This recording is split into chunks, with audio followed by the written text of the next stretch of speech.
Moi, c'est la deuxième fois que je viens à Viviers déjà. J'étais venue en 2022. C'était déjà une belle édition. Euh, il semble que cette fois encore, le beau temps soit avec nous, donc c'est plutôt une chance. Profitons-en.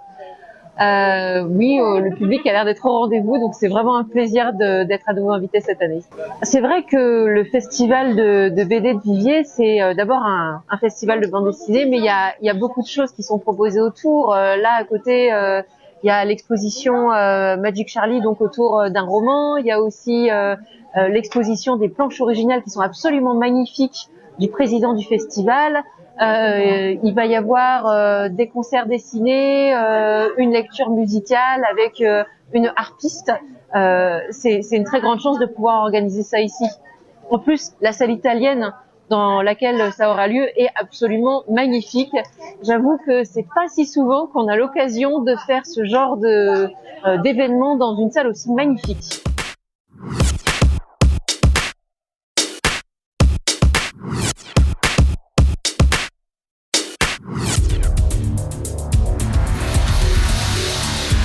C'est vrai qu'en ce moment, ici, il y a une exposition autour de ma trilogie de romans parus chez Gallimard Jeunesse, Magic Charlie, qui est une exposition atelier d'écriture sur comment créer son univers fantastique, fantaisiste, comment créer sa carte, ses personnages, etc.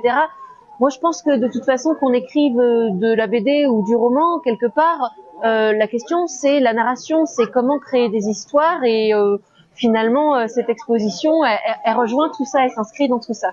La bande dessinée, je pense, est plutôt assez bien reconnue aujourd'hui. Après, c'est vrai qu'on peut toujours faire mieux. Moi, ce que j'aurais tendance à regretter à l'heure actuelle, c'est que la bande dessinée documentaire est très prise au sérieux. Je trouve que, mais c'est quelque part, c'est pareil dans le roman. Je trouve que la fiction, d'une manière générale, n'est pas assez reconnue et dans la BD non plus. On prend moins au sérieux les auteurs qui créent leurs univers, qui inventent leurs histoires.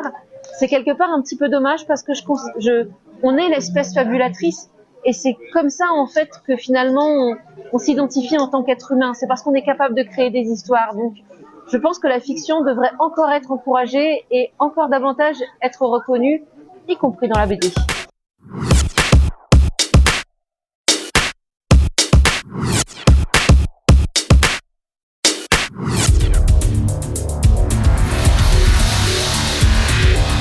Très franchement, on va pas se mentir, il y a encore beaucoup de sexisme dans la bande dessinée. Voilà. Moi, le plafond de verre, j'en fais encore beaucoup l'expérience aujourd'hui. C'est pénible. C'est pénible et puis surtout c'est absurde. Enfin, on a l'impression d'un truc qui n'a plus lieu d'être et qui continue quand même. Mais voilà, je pense qu'on va quand même, j'espère en tout cas qu'on va vers le mieux et que ça va en s'arrangeant. Enfin, en tout cas, moi aujourd'hui. J'ai beaucoup de collègues féminines, je me pose même plus la question. Voilà, je pense que la BD c'est très largement féminisé. Ça reste hélas encore un sujet, mais ça ne devrait plus l'être.